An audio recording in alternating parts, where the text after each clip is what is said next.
கர்த்தருடைய பரிசுத்த நாமத்துக்கே மகிமை உண்டாவதாக. இன்றைக்கி கூட என்னாகாமல் 20ஆம் அதிகாரத்தை வந்து பார்க்க போகிறோம். இந்த அதிகாரத்தில் என்ன, இஸ்ரவேல் புத்திரர் எல்லாரும் என்ன பண்ணுறாங்கன்னா, சீன் வனாந்தரத்துலேருந்து அங்கே காதேஸ் அப்படிங்கிற இடத்துல தங்கியிருக்கும் போது மிரியாம் வந்து இறந்து போகிறாங்க. அவங்க அடக்கம் பண்ணப்படுறாங்க. அடுத்தது வந்து அந்த இடத்துல ஜனங்களுக்கு வந்து என்ன ஆகுதுன்னா, தண்ணீர் இல்லாமல் இருக்குது. அவங்க என்ன பண்ணுறாங்க, இப்போ மோசேக்கு ஆரோனுக்கு விரோதமாக வழக்கம் போல் கூட்டம் கூட்டிட்டு என்ன பண்ணுறாங்கன்னா, அவங்க கூட வாக்குவாதம் பண்ணுறாங்க, சண்டை போடுறாங்க. எங்களோட சொந்தக்காரங்களாம் இறந்தது மாதிரி நாங்களும் வந்து கடவுளோட சமூகத்தில் சேர்த்து போயிருந்தால் நல்லாயிருக்கும். எங்கள் மிருகங்களுக்கு தண்ணி இல்லை, எங்களுக்கு தண்ணி இல்லை, விதைப்பு இல்லை, அத்திமரம் அதெல்லாம் இருந்த எல்லா இடமும் இருந்த எகிப்துலேருந்து நீங்கள் எங்களை இங்கே கொண்டு வந்தது என்னது அப்படிலாம் சொல்லிட்டு ரொம்ப வந்து பேசுகிறாங்க. இப்போ மோசே ஆரோன் என்ன பண்ணுறாங்கன்னா, ஆசரிப்பு கூடார வாசலில் போயிட்டு என்ன பண்ணுறாங்கன்னா, அவங்க குப்புற விழுந்து கடவுளை நோக்கி பார்க்குறாங்க. கர்த்தரோட மகிமை வந்து அவங்களுக்கு காணப்படுது. மோசையை பார்த்து இசப்பா சொல்கிறாங்க, நீ உன் கோலை எடுத்துக்க, உன் சகோதரனாகிய ஆரோனும் சபையரெல்லாம் கூடி வர செய்து அவங்க கண்ணுக்கு முன்னாடி கண்மலையை பார்த்து பேசுங்கள் அப்படின்னு சொல்கிறாரு. அப்போ அது வந்து தண்ணி கொடுக்கும்.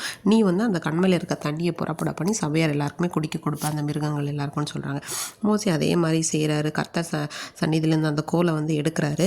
எல்லாரையும் கூடி வர செய்துட்டு, கலகக்காரரே எப்படி நீங்கள் கேளுங்க, உங்களுக்கு கண்மலையிலேருந்து தண்ணீரை நாங்கள் புறப்பட பண்ண முடியுமான்னு சொல்லிட்டு, கர்த்தர் தானே எல்லாம் பண்ணுவார் அப்படிங்கிற மாதிரி சொல்லிட்டு கண்மலையை அவர் என்ன பண்ணுறாருன்னா, அந்த கோல்னால் 2 தரம் அடிச்சிட்டாரு. ஏசப்பா என்ன சொல்கிறாங்க, பேசுங்கன்னு சொல்கிறாங்க. ஆனால் இவங்க அடிச்சிட்டாங்க.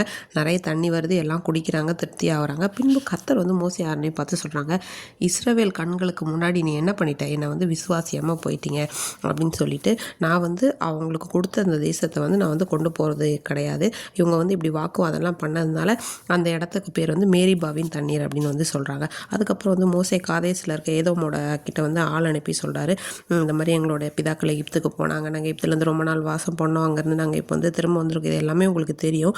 இப்போது நாங்கள் வந்து தேவனை நோக்கி மன்றாடினதுனால அவர் வந்து எங்களுக்கு ஒரு செவி கொடுத்து ஒரு தூதனை அனுப்பி நாங்கள் என்ன பண்ணார், இப்படி வந்துட்டோம், இந்த நடந்த எல்லாத்தையும் சொல்லிவிட்டு உங்களோட ஊருக்கு கிட்ட வந்திருக்கோம், நாங்கள் அது உங்கள் ஊர் வழியாக போகணும்னு சொன்னதுக்கு அவன் வந்து அதை அனுமதிக்கலை.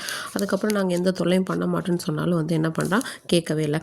அதுக்கப்புறம் என்ன பண்ணுறாருன்னா, மறுபடியும் ஏதோம் தேசத்தோட எல்லைக்கருக ஊர் மலையில் வந்து கர்த்தர் மோசே ஆரோனையும் பார்த்துட்டு, ஆரோன் வந்து இந்த மாதிரி இறந்து போவார், மெரிபாவோட தண்ணீரை பற்றிய காரத்தை நீங்கள் கீழ்ப்படியாமல் போயிட்டீங்க, அதை எல்லாத்தையுமே என்ன பண்ணுறாங்க பேசிட்டு, ஆரோனுடைய அவனுடைய ஸ்தானத்தை அவனுடைய குமாரனுக்கு கொடுத்துவேன்னு சொல்லிட்டு, நீ தான் அவனை என்ன பண்ணணும், அபிஷேகம் பண்ணணும்னு சொல்லிட்டு எலெயாசாரை வந்து என்ன பண்ணுறாங்கன்னா அந்த இடத்துல கொண்டு போகிறாங்க. ஆரோன் வந்து மரித்து போயிட்டு அப்புறம் அவருக்காக துக்கம் கொண்டாடுறாங்க. இன்றைக்கி கூட நம்ம சூழ்நிலை பார்த்திங்கன்னா, நம்ம பொறுமையாக தான் இருப்போம், சைலண்ட்டாக தான் இருக்கணும்னு நினைப்போம், பரிசுத்தமாக சூழ்நிலைகள் நம்ம என்ன பண்ணோம், ரொம்ப ப்ரொவோக் பண்ணோம். இப்போ மோசே வந்து ரொம்ப சாந்த குணம் உள்ளவனே ஏசப்பாவே ஒரு இடத்துல சொல்லியிருப்பாங்க. ஆனால் வந்து அப்படிப்பட்ட சாந்த குணம் உள்ளவனே வந்து இவங்க என்ன பண்ணுறாங்க, இந்த மக்கள் கோவப்படுத்த வைக்கிறாங்க. அதே போல் எப்படிப்பட்ட சூழ்நிலை நம்மை சுற்றி நின்றாலும் நம்ம நம்முடைய விசுவாசத்தில் பரிசுத்தத்தில் உறுதியாக நிற்கும் போது தேவனாகிய கர்த்தர் தாமே நம்மோடைய கூட இருந்து நம்மை வழி நடத்தவும் நமக்கு பலன் கொடுக்கும் வல்லவராக இருக்கிறார் என்பதை விசுவாசிப்போம். ஆமீன்.